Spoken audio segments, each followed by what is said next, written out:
Hola para todos mis queridos hermanos y mis queridos amigos. Bendecido día. Vamos a continuar, como lo hemos hecho en este último tiempo, estudiando el Evangelio de Lucas. La semana pasada terminamos de revisar, de meditar en el capítulo número 19. Y esta semana, en el mismo contexto, vamos a continuar estudiando en el versículo número 20. Recuerde que hemos venido estudiando en lo que ya sería la última semana de Jesús antes de ir a la cruz y después de estudiar cómo el Señor fue recibido en Jerusalén, cómo fue aclamado en Jerusalén y cómo el Señor, tal vez al siguiente día o 2 días después de ese recibimiento, denunció públicamente todas las cosas malas, las cosas pervertidas que se estaban haciendo en el templo, que había sido cambiado de ser una casa de oración planeada e instituida por el Padre a ser literalmente, como el Señor lo llama, una cueva de ladrones.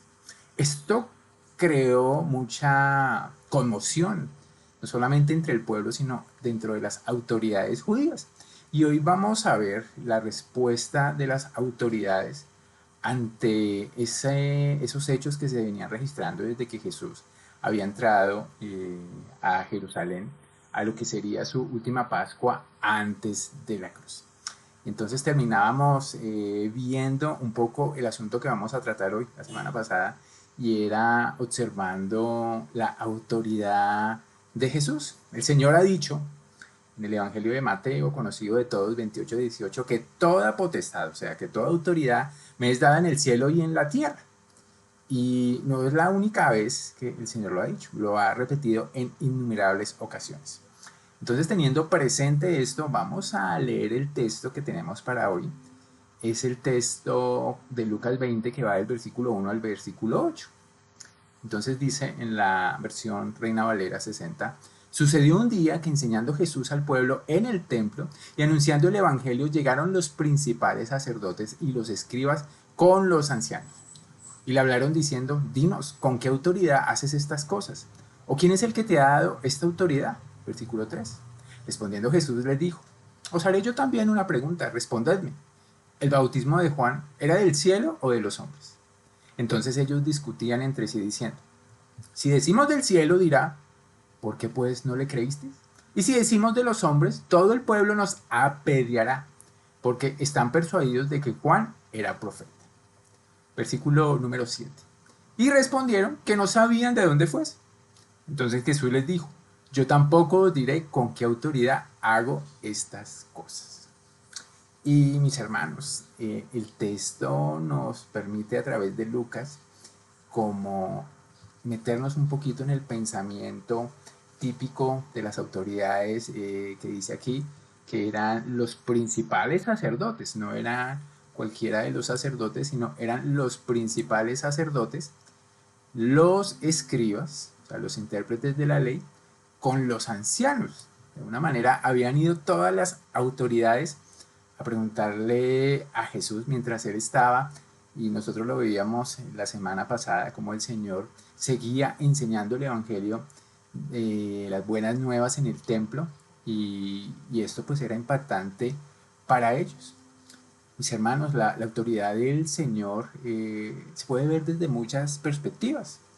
Él dijo poseer autoridad en sí mismo. La gente reconocía en su enseñanza que les enseñaba como quien tiene autoridad y no como los escribas precisamente, quienes por lo general citaban a otros rabinos como su fuente de autoridad y no a la palabra de Dios.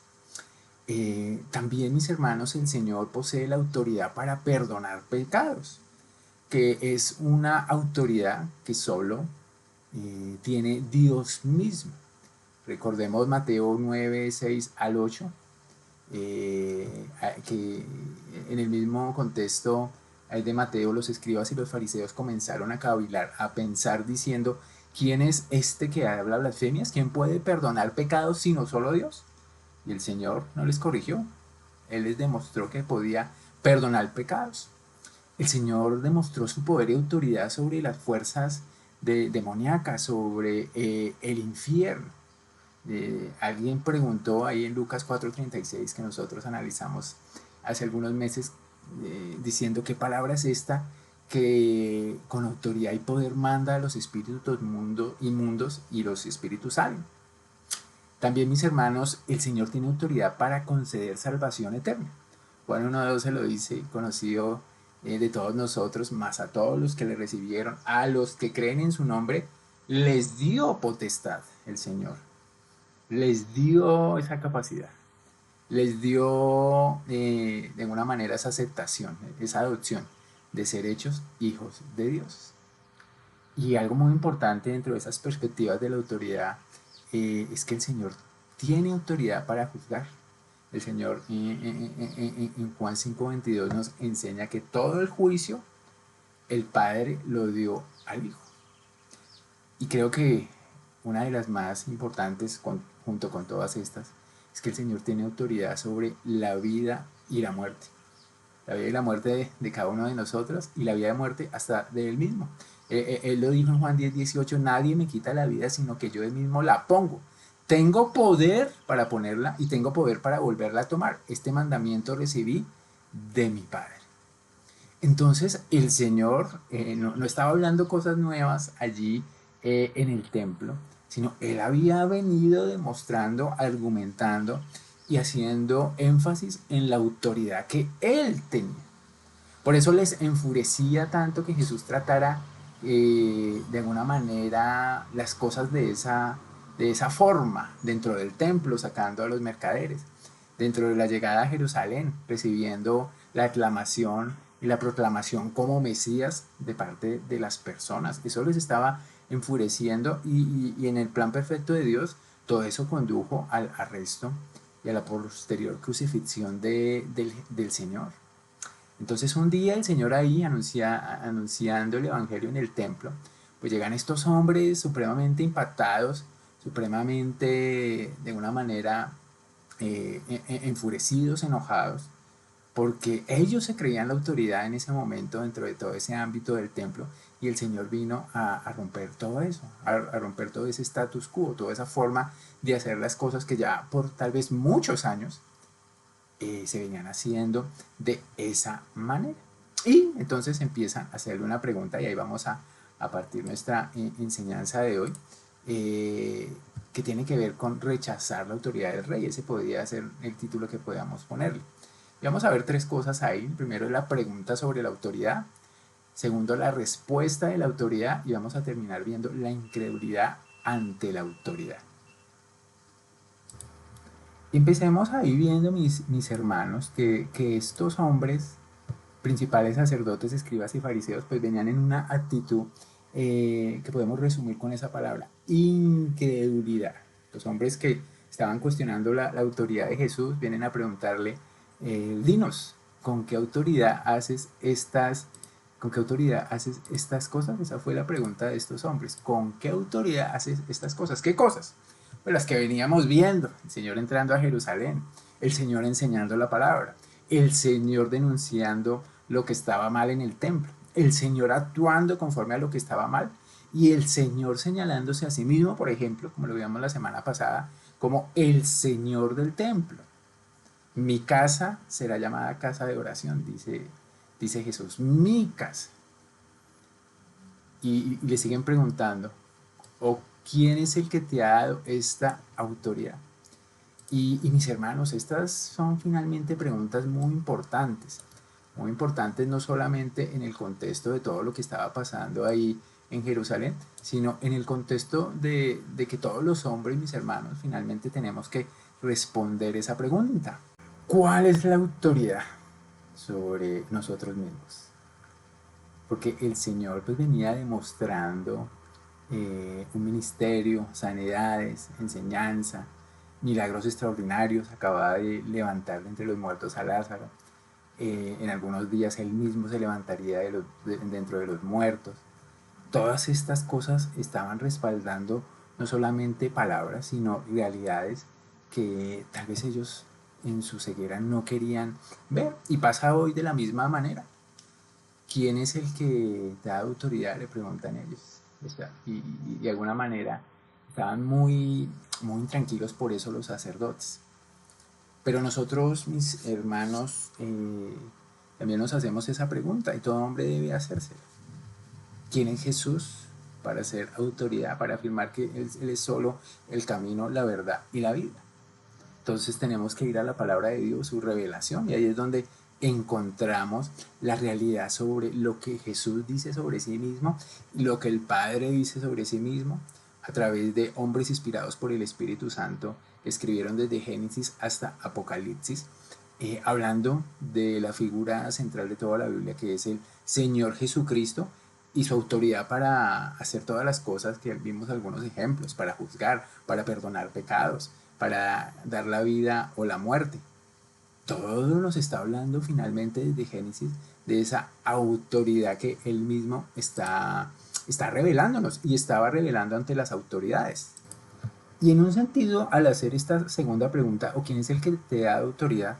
Estaban diciendo, ¿estás haciendo esto como un hombre? ¿O estás haciendo esto como algo más que un hombre? Y ahí está la pregunta fundamental sobre el tema de autoridad. ¿Jesús tiene autoridad como un hombre respaldado de Dios? ¿O él mismo tiene la autoridad de Dios? Él mismo es Dios. Entonces ahí empezamos a ver la gran diferencia entre lo que muchos pueden llegar a creer de que Jesús era un mero hombre, santo, elevado, pero que no era Dios. Y hoy lamentablemente muchos grupos aún llamados cristianos o muchas personas se llaman cristianos, pero no reconocen la deidad, no reconocen a Jesús como Dios, sino como un hombre con ciertas capacidades dadas por Dios y que tenía cierta autoridad, pero no más que eso. Y lo que el Señor nos viene afirmando en el Evangelio de Juan y en el Evangelio de Lucas es totalmente contrario. Es que Él mismo se señala como Dios encarnado y con toda la autoridad que tiene Dios.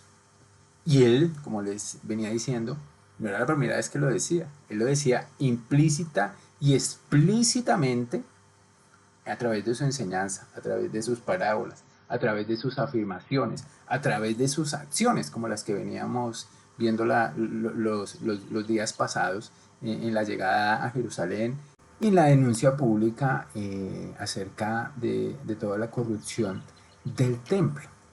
Entonces vamos a ir a nuestro segundo punto pensando en las preguntas que les está haciendo. Porque Jesús no va a responder de manera directa. ¿Por qué? Porque si él simplemente hubiera respondido, mi autoridad es de Dios, porque yo mismo soy Dios, mis hermanos, los acontecimientos habían cambiado de rumbo y se habían adelantado. El Señor, dentro del plan perfecto que tenía con el Padre y el Espíritu Santo, tenía un tiempo perfecto para que llegara el día de su muerte en la cruz. Y el Señor entonces responde de una manera velada, pone a pensar a sus contrincantes, a los sacerdotes, a los escribas y a los ancianos acerca de su propio actuar con lo que ellos habían oído. Y eso es lo que vamos a ver en el segundo punto, y es la respuesta de la autoridad. Recordemos que ellos están preguntando por incredulidad, porque a ellos ya les ha sido afirmado, y acaba de afirmarlo el Señor en el templo, ¿quién es Él? Él es el Señor del templo, Él es el Señor del día de reposo, se los dijo muchas veces, Él es el Señor sobre todas las cosas, y venía con una misión especial. Cristo Jesús vino para salvar a los pecadores, no vino para ser servido, sino para servir y dar su vida en rescate por muchos. Y entonces entra aquí otro protagonista en este segundo punto, y es a partir del versículo 3, pues Juan el Bautista. El Señor respondiendo les dijo, os haré yo también una pregunta, respondan. Y era una manera válida de contrarrestar el argumento, de contraatacar el argumento, haciendo una pregunta. Hoy alguien podría pensar, pero ¿por qué el Señor hace una pregunta? En el contexto judío era sumamente viable hacer esta pregunta. Y el Señor demanda una respuesta. ¿Qué les dice a sus contradictores. Ustedes tienen que respondedme. Versículo 4. La pregunta es esta. ¿El bautismo de Juan era del cielo o de los hombres? Esa es la pregunta fundamental que hace Jesús. Y la pregunta en el contexto de todo lo que hemos visto tenía mucha validez. Estaba todavía en la mente la vida del profeta, de Juan el Bautista. Estaba todavía en la mente lo que él había dicho acerca de Jesús y cómo finalmente había muerto a manos de Herodes Juan el Bautista. Entonces, lo que el Señor está planteando son posibilidades acerca de su deidad y acerca de su autoridad. Él les está respondiendo. Él los está llevando a la conclusión de la respuesta que ellos querían obtener. Porque ellos que estaban buscando, que él dijera una blasfemia, según ellos, para apresarlo, para darle muerte inmediatamente. Estaban buscando una trampa para Jesús. Pero el Señor lo sabía y, como les dije, no era el tiempo. ¿Qué había dicho Juan el Bautista sobre Jesús? Juan el Bautista había hablado sobre la autoridad de Jesús y que esa autoridad era del mismo Dios. Juan señaló hacia Cristo y, por ejemplo, en Juan 1:29 dijo, he aquí el Cordero de Dios. He aquí el Cordero de Dios. Y unos versículos más adelante, en Juan 1:34, por ejemplo, les dice, y yo le vi y he dado testimonio de que este es el Hijo de Dios. Entonces Juan se había sido muy claro en señalar a Jesús como el Cordero de Dios, como el Hijo de Dios. Y cuando hablamos del Hijo de Dios estamos hablando que el Señor Jesús tenía la misma naturaleza, la misma esencia fundamental del Padre. En otras palabras, era Dios mismo. Entonces, el dilema que pone a las personas que le están haciendo las preguntas, y ellos se dieron cuenta de eso, es que si Juan era de Dios, o sea, era un profeta real, era un profeta auténtico, era un profeta autorizado por Dios, era un verdadero mensaje, ¿cuál era el señalamiento de Juan? Que Jesús era el auténtico Mesías, que Jesús era el auténtico Hijo de Dios y que su mensaje era el mensaje auténtico del reino de Dios que venía a traer esperanza, que venía a traer vida, que venía a traer limpieza de pecados, que solo a través de él, y él lo afirmó, solo a través de él había un camino hacia el Padre. Entonces fíjense lo que pasa. Ellos empiezan a discutir entre sí. Porque tal vez algunos decían, contestémosle que la autoridad viene de, de Juan, venía del cielo. Otros decían, no, contestémosle que la autoridad venía de los hombres según el criterio que tenían de cada uno. Pero fíjense que ellos mismos no tenían un criterio, porque tenían sesgada su mente y atrapada por el temor al hombre, por el temor a perder su estatus, por el temor a seguir la verdad. Y esa lamentablemente es una actitud, mis hermanos, que prevalece dentro del corazón del hombre, dentro del corazón de las personas. Hay mucho miedo, hay mucho temor, hay mucha angustia dentro del mismo corazón sobre decir Jesús es Dios o Jesús no es Dios. Que cuando alguien dice y reconoce a Jesús como Dios, como Mesías y como única forma de salvación, eso te pone en la posición de rechazarlo o aceptarlo. No puedes salir ahí sin una respuesta, que era lo que estaba pidiendo el Señor Jesús. Es la diferencia entre la vida y la muerte. Cristo y el mensaje de Cristo procedían de Dios, él mismo era Dios, y el Señor lo puso en estos términos en el Evangelio de Juan 3:18, por ejemplo. El que en él cree no es condenado, pero el que no cree ya ha sido condenado. No hay un ámbito medio, porque no ha creído en el nombre del unigénito Hijo de Dios. O sea, ha rechazado la identidad y la autoridad del Señor Jesucristo. Por eso hubo esa discusión entre ellos. Entonces ellos astutamente decían, si decimos que el profeta Juan procedía del cielo, entonces la pregunta que el Señor les haría en ese momento es, ¿y ustedes si reconocen a Juan como profeta, por qué no le creen lo que él dice?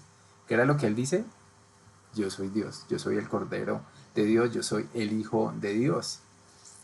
Y versículo 6, y si decimos que venía de los hombres, o sea, que él no era un profeta real, que era un autoproclamado profeta, como todos los que denuncia, por ejemplo, el libro de Jeremías, que decían que hablaban en nombre de Dios, pero que realmente Dios no los había enviado, todo el pueblo nos apedreará. ¿Por qué? Porque el pueblo sí reconocía a Juan como un profeta. Un profeta después de mucho tiempo en que no venía palabra del Señor. Juan tuvo un impacto sumamente profundo dentro de los corazones y por eso la Biblia lo señala como el que iba allanando el camino para que Jesús llegara. Fue un profeta que tuvo tremenda reconocimiento y aceptación por parte del pueblo, no así de los principales sacerdotes, de los escribas y de los fariseos. Ellos decían, ellos están persuadidos de que Juan era el profeta. Entonces, por un lado decían, no nos vamos a comprometer a reconocer a Jesús como Mesías, como lo hizo Juan, pero tampoco se comprometían con radicalmente con desconocer la autoridad de Juan el Bautista como profeta. ¿Por qué? Porque le tenían temor al hombre. Y como les digo, mis hermanos, esto sigue sucediendo a lo largo de la historia de la humanidad. Muchas personas pueden de alguna manera entender en su mente el Evangelio. Muchos lo entendimos por mucho tiempo, pero realmente teníamos temor de lo que ese Evangelio implicaba. Lo entendíamos, pero al mismo tiempo lo rechazábamos. Lo entendíamos, pero al mismo tiempo no lo aceptábamos. Y les repito, otro versículo de Juan 3, Juan 3:36, el que cree en el Hijo tiene vida eterna. No solamente el que entiende quién es el Hijo, si me hago entender, sino que eso se debe volver práctico, no es el que cree una filosofía, una teoría, no, el que está comprometido con reconocer a Dios como lo que es, como su autoridad, Dios, a Jesús como Dios mismo. Pero el que rehúsa creer en el Hijo no verá la vida, sino que la ira de Dios está sobre él, porque eso es lo que hace la gran diferencia entre ser enemigo de Dios y ser hijo de Dios. El creer en el Hijo o el no creer. Y aquí ellos están siendo confrontados porque ellos desde el principio están entendiendo lo que el Señor Jesucristo les dice y lo que Juan el Bautista les está diciendo. Además, mis hermanos, si ellos reconocían eh, el ministerio de Juan como ministerio de los hombres, ¿cómo podían explicar tantas vidas impactadas a través de Juan? Y por ahí, por ese mismo camino, a través del mismo Señor Jesucristo.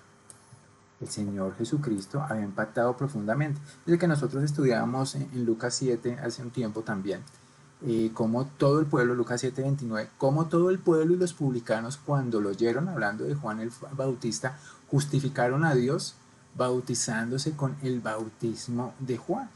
Es más, los primeros discípulos de Jesús, como Andrés, como el mismo Pedro, ellos venían de haber sido seguidores, discípulos del mismo Juan.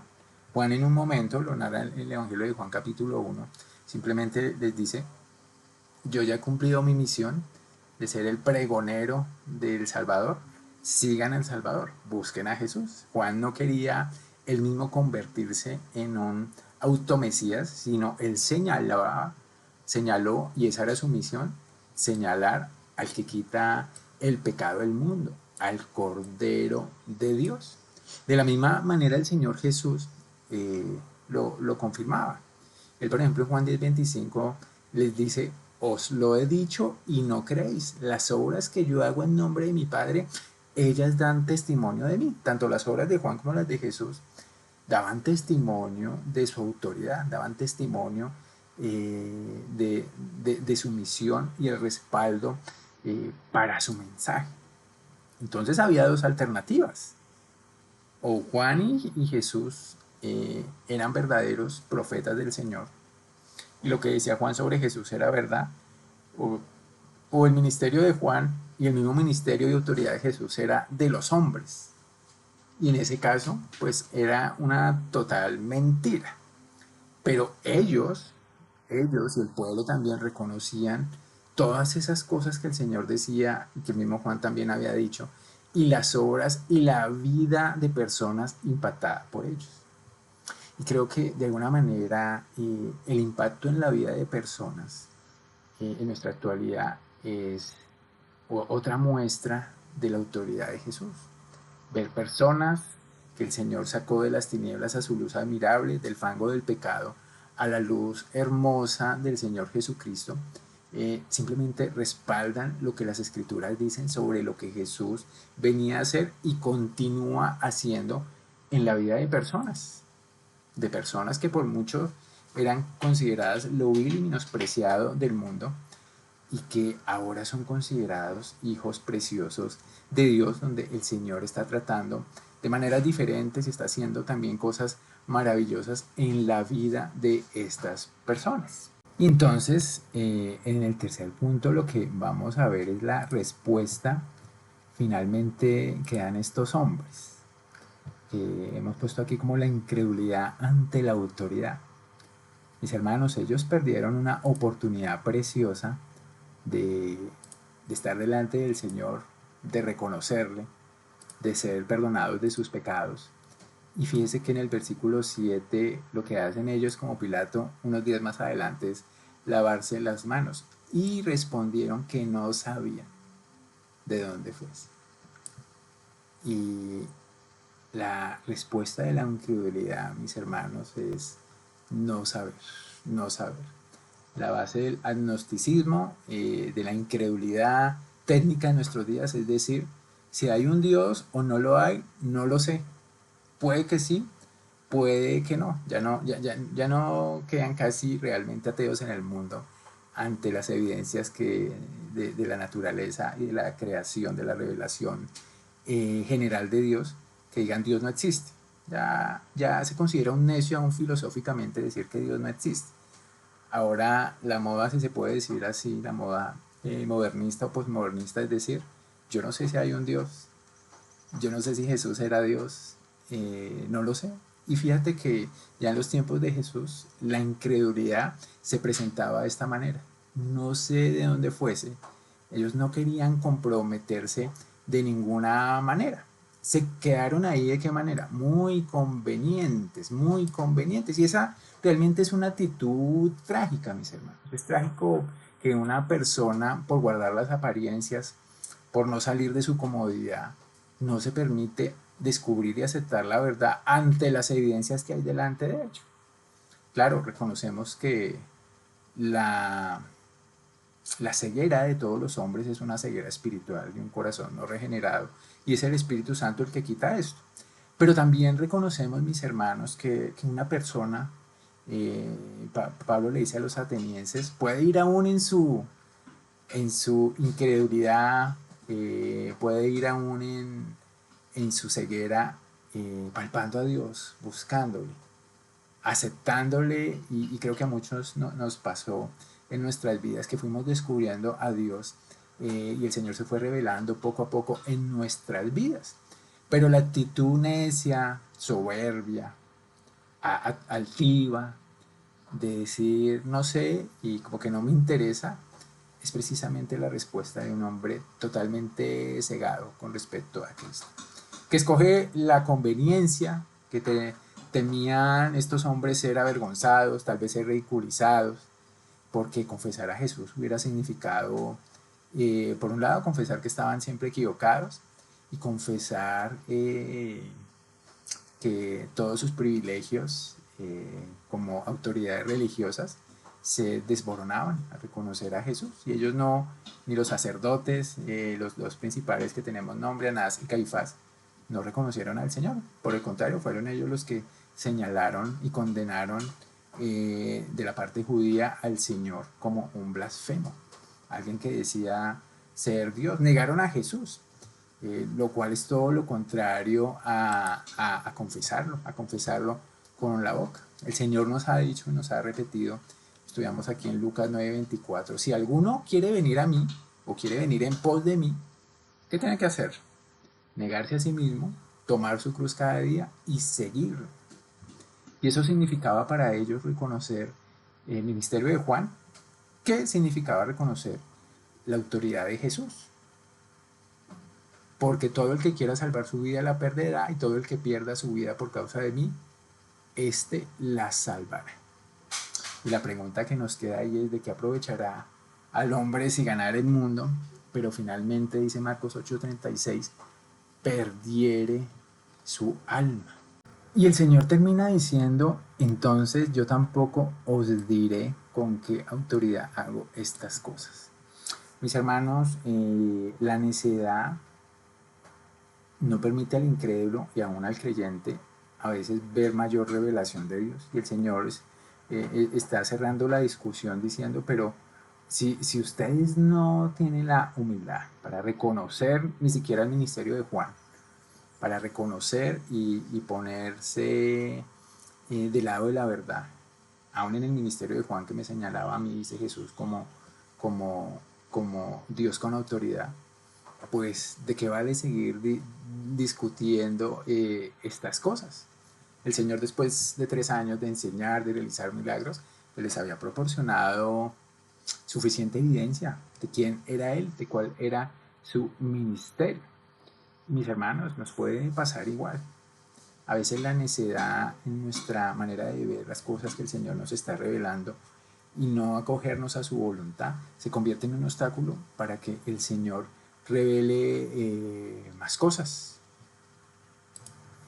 Por eso el llamado, y con eso vamos a finalizar, del autor de Hebreos, mis hermanos, que son palabras del Espíritu Santo: si oyereis hoy su voz, no endurezcáis vuestros corazones como en la provocación, en el día de la tentación en el desierto, donde me tentaron vuestros padres, me probaron y vieron mis obras 40 años. A causa de lo cual me disgusté contra esa generación y dije: siempre andan vagando en su corazón y no han conocido mis caminos. Y sigue diciendo ahí en Hebreos, versículo 8 del capítulo 3: mirad, hermanos, que no haya en ninguno de vosotros corazón malo de incredulidad para apartarse del Dios vivo. Antes exhortaos los unos a los otros cada día, entre tanto se dice hoy, para que ninguno de vosotros se endurezca por el engaño del pecado. Y fíjense que se está dirigiendo el autor de Hebreos a creyentes. Y mis hermanos, así como los fariseos y las autoridades fallaron en esto, ven, como creyentes podemos fallar por nuestra incredulidad. Porque la incredulidad, y podríamos llamar a eso como conclusión, la incredulidad no nos permite ver y disfrutar de la autoridad de Jesús. La incredulidad no nos permite ver la revelación que el Señor nos quiere dar a través de su palabra, ya sea porque nos negamos a leer su palabra, por los afanes del mundo, por todos los inconvenientes de la vida, y no la ponemos como prioridad, o también porque aún leyéndola no la creemos, no la aplicamos, no la ponemos en práctica, no somos hacedores, sino nos convertimos en meros oidores. Y claro, eso no quiere decir que perdamos nuestra salvación, pero no disfrutamos de lo que Dios, del pan nuestro de cada día que el Señor nos está revelando en las Escrituras. Y con eso, mis hermanos, pues terminamos de meditar un poquito en estos versículos que nos hablan de rechazar con incredulidad la autoridad del Rey. Vimos esa pregunta sobre la autoridad, la respuesta de Jesús, reafirmando quién era y llevando a estas personas a través de estas palabras a reconocer su propio corazón duro, o a evidenciar, más que reconocer, a evidenciar el corazón duro. Y finalmente, pues en el caso de estas personas, lamentable que esa incredulidad persistiera ante las evidencias grandes y poderosas de la autoridad de Jesús. Pues que sea el Señor guiándonos, mis hermanos, cada vez que abrimos las Escrituras. Espero poderles ver y compartir sus impresiones acerca de esta palabra y lo que el Señor también les hable, para que complementemos el estudio el día viernes. Entonces con eso me despido, un gran abrazo para todos, feliz día y chao.